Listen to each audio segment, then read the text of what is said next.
జగిత్యాల జిల్లా ఇబ్రహీంపట్నం మండలం మేడిపల్లి గ్రామంలో గత నెల 24వ తేదీన తాళం వేసిన ఇంట్లో దొంగతనం జరగగా సుమారు 8 తులాల బంగారం, 10 తులాల వెండి, 1,50,000 చోరీకి గురికాగా జోగిరి శంకర్ పోలీస్ స్టేషన్లో ఫిర్యాదు చేయగా SI Seenu, CI Niranjan Reddy, DSP Uma Maheswara Rao సంఘటనా స్థలానికి చేరుకుని దర్యాప్తు ప్రారంభించారు.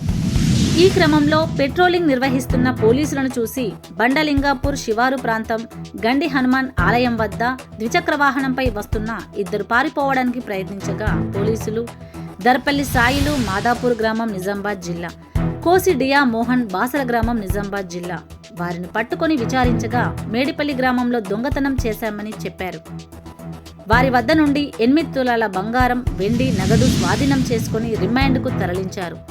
పెట్రోలింగ్ నిర్వహించిన ఎస్ఐ సీను, సిఐ నిరంజన్ రెడ్డి మరియు పోలీస్ సిబ్బందిని డిఎస్పీ ఉమా మహేశ్వరరావు అభినందించారు.